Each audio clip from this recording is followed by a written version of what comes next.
billing. He had me sign that away with a legal document. And, you know, the money I was supposed to get, that went out of the window too. However, I'm not complaining about that because I've been paid back, you know, through the years very, very well because I've had a career out of it. But, so I was really hurt and very disillusioned by him. And I felt used.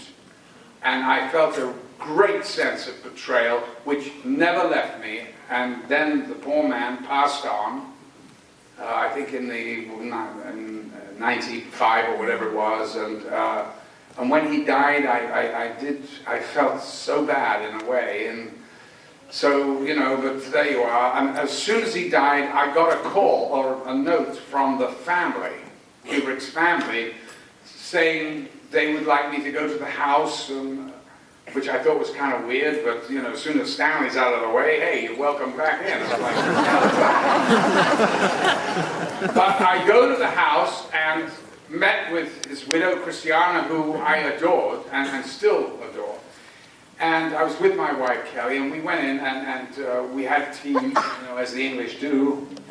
And she said, would you like to see where Stanley is buried? And I went, okay, yeah. He's one of only 2 private citizens in the United Kingdom to be buried in his garden. Wouldn't you know it? Of course. So he's right outside the kitchen door, right? I go outside the kitchen door, and there are these boulders, and there's a tree, and literally, I sobbed. I just couldn't control myself. I was sobbing like an absolute idiot. And I think the whole thing of this, it was 30 years then, the whole thing of it just sort of came out, and it took me completely by surprise. I had no idea of these pent-up feelings. And so in a weird way, of course I'm very close to Christiana, who's you know, a very special person. So. And then last year, you guys got to celebrate the film together at Cannes, and yes, the never-ending goodbye from my film. 40th anniversary. Well, I think we're still celebrating it, even though it's now 41. Well, you know, one of the amazing things is that with a lesser actor, it would have been that film, and that would have defined your career. But you went on to do so many movies and signature roles, and then tonight we're going to see another one. Yes. See one, and we should talk a little bit about that one. Tonight, I'm really thrilled, and because Nick Meyer, who's also here, who directed and wrote Malcom McDowell, he had, I think, the very good sense to cast me as the hero in this movie, rather than the villain. Now, normally, I would have been reading Jack the Ripper and going, well, that's a good part. But here I was reading H.G. Wells, which is an even better part. I mean, it's a fantastic thriller. And one of my favorite movies, for many reasons, is the movie where I met Mary. And it's the movie, you know, we have 2 children from that movie. So I love that film, and you know, why don't we bring her up? Mary!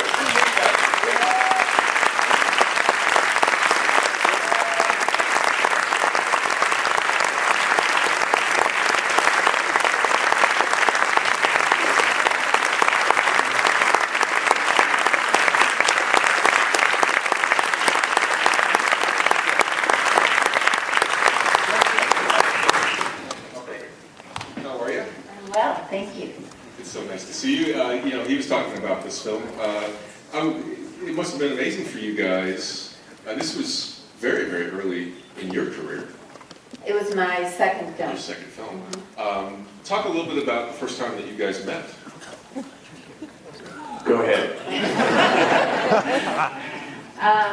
Well, first of all, I just want to say that I really applaud you all for having the good sense to honor my lovely Malcolm, and to have so many people come here to really celebrate one of the great performances of all time in Clockwork Orange. And I do think, and also very, very beautiful and charming and underrated performance in Time After Time. I think it's a fantastic tribute to you that so many people are here. And our children are here, Charlie and Lily McDowell. If they would just quickly stand, I know they'll kill me. They're right over there.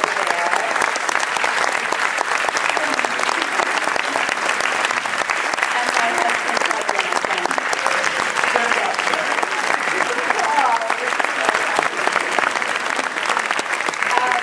now, what did you ask me? How did we meet? How did we meet?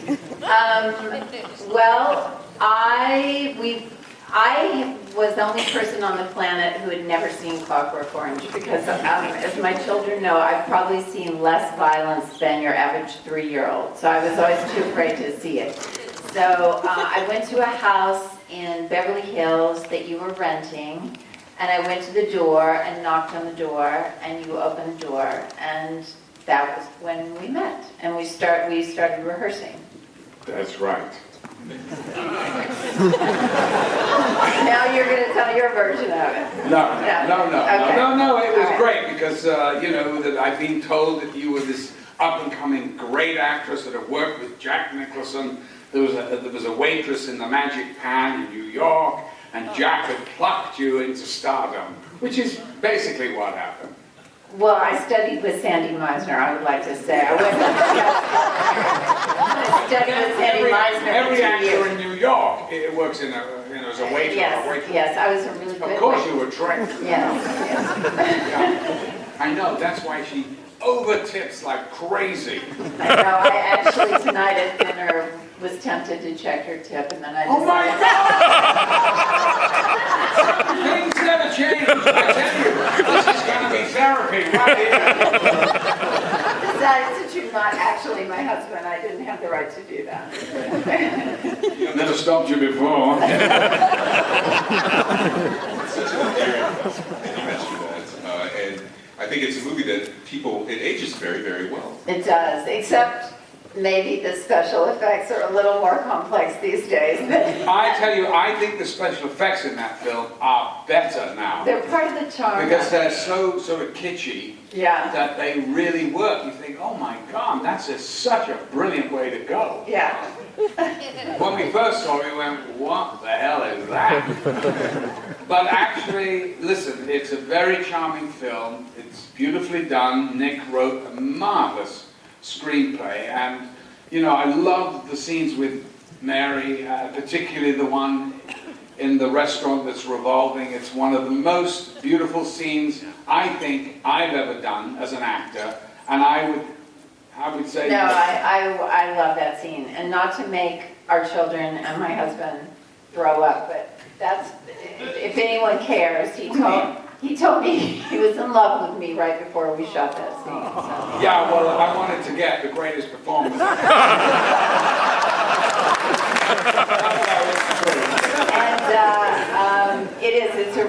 And it's at the top of one of the buildings in San Francisco. Hyatt Regency. It was a little bit complicated shooting it because we kept losing where we were. We'd have to wait for the whole thing to come back around again, but yeah. It's a beautiful scene. And I also have to say that David Warner, who plays Jack the Ripper, is That he would say to me, he would be holding, I shouldn't tell you this, but he would be holding the knife to my throat, and then Nick would say, cut, and he'd go, sorry, love, sorry, sorry. I said, David, you can't keep apologizing to me if I'm supposed to be terrified of you. Such a gentle soul, so sweet. There's a real sense of place, too, with San Francisco, and you guys were talking about the hotel and stuff, but there's a wonderful texture to it as well. Tell me, like, a snapshot memory that you guys have just from being in San Francisco and making that movie. Well, honestly, for an Englishman to be invited to come to Hollywood to make a movie and then go on vacation to one of the most beautiful cities in the world was such a joy. And also to play this wonderful part, with Mary and this wonderful cast that we had with Nick and all the rest of it. And I just remember, seeing this city, I think, through H.G. Wells' eyes. By the way, if I may just say about H.G. Wells, before I left for LA on the flying. I thought I'd better do some research because H.G. Wells, you know, fairly well-known character. So I called the BBC and got them to send over a recording of H.G. Wells on the radio in the 20s. And do his voice. yeah, this is what I heard it with. Oh, he talked like that, really South East London, and very, very high pitched, like that. And I thought, I just don't see that going down in Hollywood. Imagine that character with that voice. Oh, hello. Can you change some sovereigns? All right. Actually, I think it might work. That's pretty great. We could remake it. That's great. And then there's so many ideas in this movie too. You know, I mean,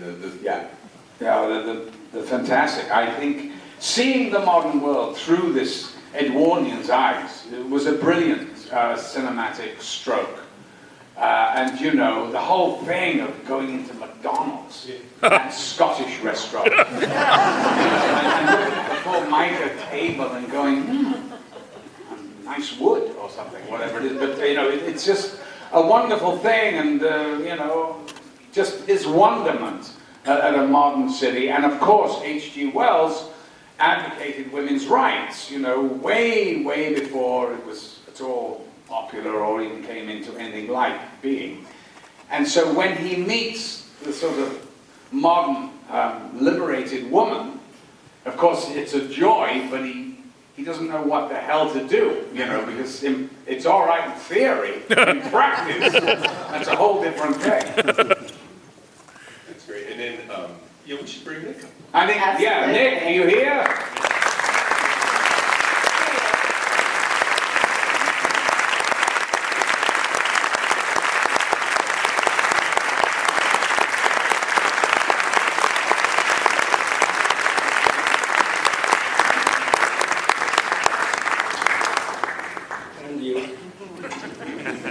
It's so good to see you. How's things? Isn't it? I'm sorry, what? I said, how are you? How's things? I'm good. I've been basking in all the kind words. Thank you. You know, the film, time travel is always a fun conceit for a film. Did you spend a lot of time sort of pondering the paradoxes of time travel, or was this more about the sort of social ideas that you delved into? Time travel, for this movie, as far as I was concerned, was something we had to get through in order to make the plot work. You were talking about the effects before. And I was thinking, well, I can't really compete with George Powell. This is the first movie I ever directed, and you know, all I can see is the things I did wrong. But one of the things I did think, because I've directed a lot of radio at a certain point, is that if I could turn the whole movie theater into a radio and just hear the sounds of different eras as they went by. And I thought, I don't care what colored lights were flashing, that has no interest to me, whatever. But hearing all the different eras seemed like a different approach than trying to, as I say, compete with George Powell. And as beyond that, it was the metaphysics of time travel rather than the mechanics that absorbed me. And with Wells and Jack the Ripper, I mean, obviously we know more about Wells than we do the Ripper, but did you feel that you had to live up to a certain amount of history? Did you do a lot of research, or was he more of a kind of a No, archetype? I didn't. Obviously not. Wells and the Ripper didn't really interest me as I'm not a Ripper buff, you know. I always thought he's an amateur, as he says in the movie, you know, compared to Hitler, he's small potatoes. So I was never very interested in that, and I was never interested in Wells as he was historically, other than what these two people sort of represented, which is two sides of the human coin, the creative, progressive, humane side, and that mindless, nihilistic, destructive side. And in a sense, they are two representative human types. The scene in the hotel, it's a brilliant scene, isn't it? The television, Yeah. television, Yeah. which for those of you who haven't seen it, we will not discuss. Yeah, I feel like what he has. Is there anybody who hasn't seen the film? Oh, too bad. Well then, I suppose we better shut up and get on with it then. Not a bad idea. Well, let me ask you this. One of the things that I love about this movie is that it's romantic. It's got scary parts. It's got action, and it seems to have a It's lot. 5 movies. Yeah. I counted them once. I counted them 5 times. It's a romance, it's a thriller, it's science fiction, it's a comedy, and it is a rather mordant social commentary. And as you watch the movie, and I think this is one of the reasons that people keep sort of coming back to it or talking to me about it, is that different aspects of the movie sort of pop out at you on different viewings. And they say, oh, this is really much funnier than or wow, is this a bleak look at, the future, or this is, oh, it's science fiction too, isn't it? And so, unlike a lot of films, I think, I was saying to you before, if you go to see Jaws, you go to be scared. And it's brilliant at scaring you. But no matter how many times you go back to it, that is what it is, and that's what it's about. You can watch how well it's executed, you can be dazzled by a lot of things, but it does not yield up, I don't think, or at least for me, I should say, it doesn't yield additional sort of meanings or associations. Whereas this movie, with all its imperfections and all the things I screwed up, somehow, listen, directing a movie is like watching home movies of your life. And I was telling you before, I listened to David Lean when I lived in London, talking about the end of The Bridge and the River Kwai, and somebody said, oh, I love when the doctor says madness, madness. And Lean said, oh, I hate that moment. And the interviewer said, and speaking for all of us, you hate, well, why? And he says, because after I shot the close-up of James Donald, Sam Spiegel flew him back to London, and it's the double who's walking away, and I don't like the way the double walks. And I met Paul Henry. I met Victor Laszlo, and it was outside the Academy. And I said, geez, every time you tell a band to play La Marseillaise, I choke up. He goes, I hate that moment. And I said, you hate that moment? I said, why? He says, because the moment I say play La Marseillaise, the band all goes like this. And I say to Curtiz, well, what are they doing? He says, well, I'm going to cut to a shot of Rick on the stairs, and he'll give him a nod. And Paul Henry says, that's ridiculous. I'm Victor Laszlo. I'm the leader of resistance in the free world, and I can't get the band at the ass end of the world to play La Marseillaise without they check with a marquee, and I'm Wilshire Lawrence getting angrier. Broad daylight. I said, well, then Bogey has nothing to do with it. It's not my problem. So you do look at sort of old movies of your life at this point. Say, oh, I wish I'd done this differently. Or Mary would say to me, give me one more time, I'll make it magic for you. And I said, Mary, we have to be out of this restaurant at 10 o'clock. They're going to open. I said, I'll tell you when it's magic. But you still want to have more time. You want to get it right. And I don't ever like to deny an actor another take. Why should they feel that their best work is getting away from them? That's the cheapest part of it, unless you're blowing up a bridge. For each of you, this movie represented something very special, a particular moment in time, excuse the expression. Some of the people here are going to see it for the first time. Is there, as we say goodnight, is there something that you would tell them to watch for in the movie, maybe a special moment that, or a particular sequence that kind of resonates with you in a way that we might not know? The moment where the bus door shuts in my face and I'm carrying the cello? That's good. Who knows what I'm talking about? That's Hitchcock. Right? So forget. No, I will not. That's right. Well, ladies and gentlemen, talk about